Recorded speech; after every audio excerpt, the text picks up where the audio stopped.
After our first discussion in the chapter on cell structure and function, we have talked about the differences between the eukaryotic cell and the prokaryotic cell.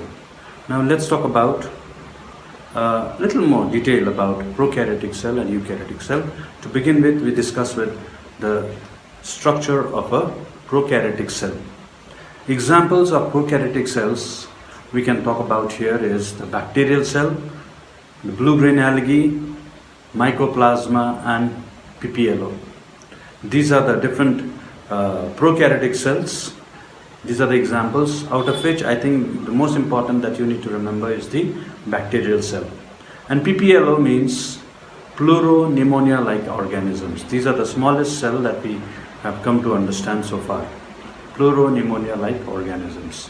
Now, bacterial cell, on the basis of morphology, we can divide them into 4 different types. The rounded, that means the bacterial cell are round in shape. Example we can talk about is the coccus bacteria. Then the other is the rod-shaped bacteria. Example is bacillus. The third type is spiral. Example we can talk about is spirillum. And comma-shaped bacteria, which are, example we can talk about here is vibrio-cholerae. So these are on the basis of their morphology, on the basis of their shape, we can talk about 4 different types: round, rod-shaped, spiral and comma-shaped. And the fifth type that we can talk about is called pleomorphic. Pleomorphic type of bacteria are those bacteria which keep on changing their shape. That means they do not have a constant body shape. Example we can talk about here is Azotobacter and Mycobacterium. So basically there are 4 different types of bacteria. On the basis of their form and shape, we can classify them into 4 types: rounded, rod, spiral and comma shaped. And the fifth one is the formless bacteria. That means they do not have a permanent shape, a particular shape. The shape goes on changing and they do not have a constant shape. Example is Azotobacter and Mycobacterium. Now let's get into the structure of a bacterial cell. The most important component of the bacterial cell that we need to remember is the cell covering and the protoplast. Cell covering, it is made up of outermost layer, which is slightly slippery, and it is called the slime layer, and it is also called the capsule, which we can compare this with the mucus. It is very slippery, that is why it is called the slime layer. After that we have the next layer, which is the cell wall. But unlike the cell wall of a plant, in the case of bacterial cell, the cell wall, that is the outermost covering, beyond this lies the outermost slippery covering called the slime layer or the capsule, which is made up of semi-liquid substance which is slippery. Alright, then next we come to is the cell wall. Unlike the plant cells, in the case of plant cells, the cell wall is made up of cellulose, but here it is made up of peptidoglycan, another substance. It is made up of peptidoglycan, but it is elastic. Unlike the cell wall, which is more rigid, the cell wall is made up of peptidoglycan, which is basically not a cellulose, but it is made up of amino sugar. It is N-acetyl glucosamine or N-acetyl muramic acid. So basically they are made up of glucosamine or muramic acid. Now we move on to the cell membrane. Cell membrane, as we already know, it is made up of lipids and proteins. It is semi-permeable and it controls the entry and exit of substance into and out of the cell. Any cell, here we are talking about bacterial cell, so it controls the entry and exit of substances into and out of the cell. Internally, the plasma membrane is thrown out into a fold like this, a fold, which is called the mesosome. The plasma membrane is thrown out into a fold into the cytoplast, right? And this is called the mesosome. The mesosome contains certain enzymes which are required for respiration. So they contain respiratory enzymes. The mesosome contains the respiratory enzymes. They help in the respiration for the production of energy. The next we talk about is the pili.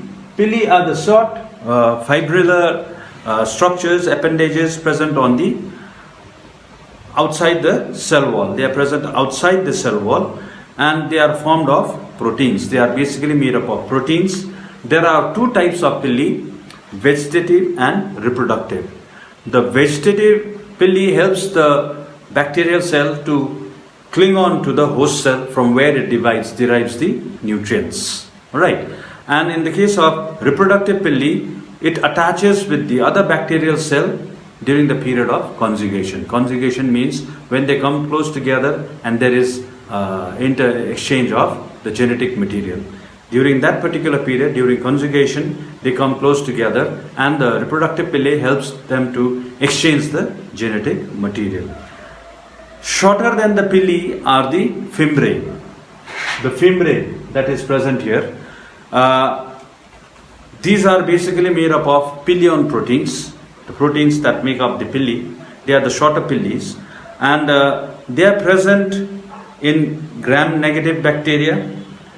They are present in the gram-negative bacteria, and it helps to attack with the host cell.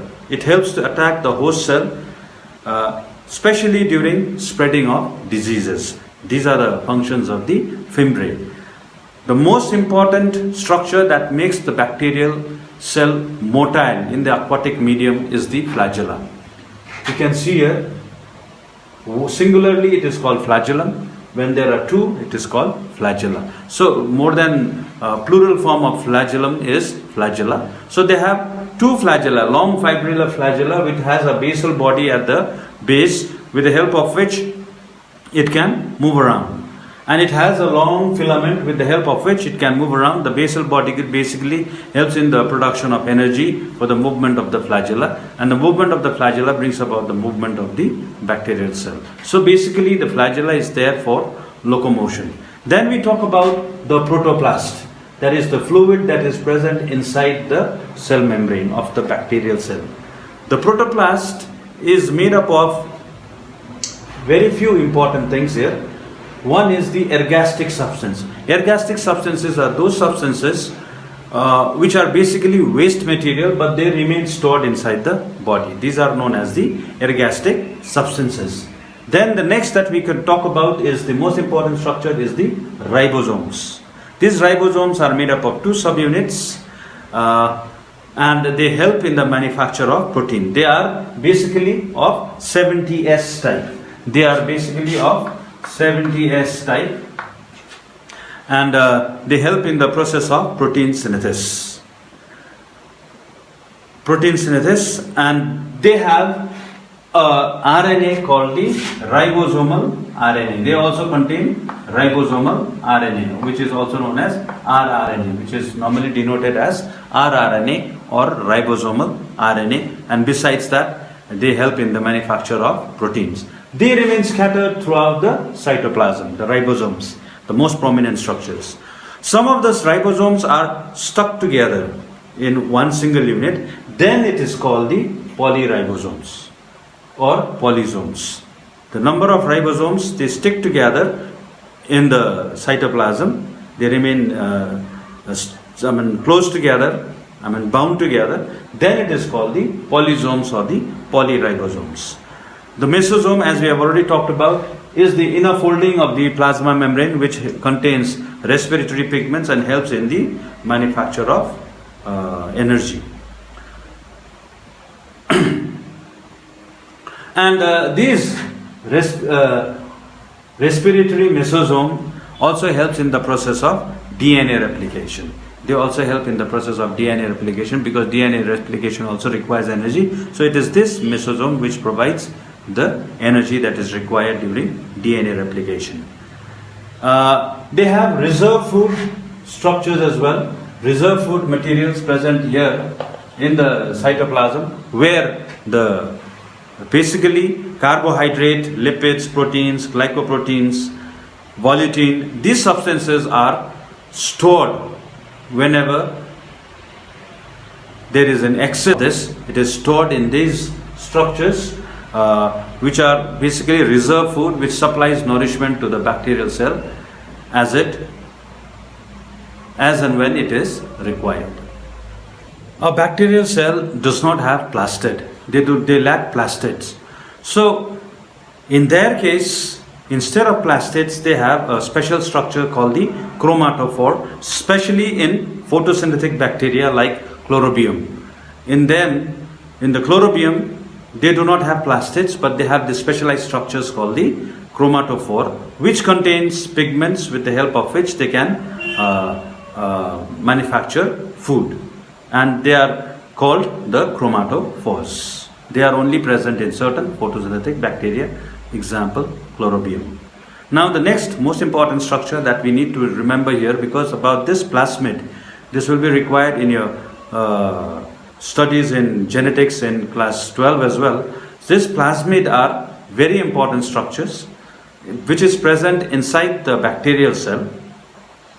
They are extra chromosomal DNA. Besides the chromosome, besides the actual genetic material of the bacterial cell, these are extra chromosomal DNA, and they are smaller than the DNA. They are a small unit which are present in the bacterial cell, and these are called the plasmids. These plasmids contain genes which makes the bacteria resistant to certain antibiotics. The bacteria becomes resistant to certain antibiotics is because basically the gene that is present in this small. So these plasmids, they contain a small gene besides the gene that is present in the chromosome, and they are very important in the process of cloning and genetic engineering. Now we come to the nuclear material. The nuclear material is not surrounded by a nuclear membranes, that is why it is called a nucleoid. And the DNA remains naked in the cytoplasm. It could be circular.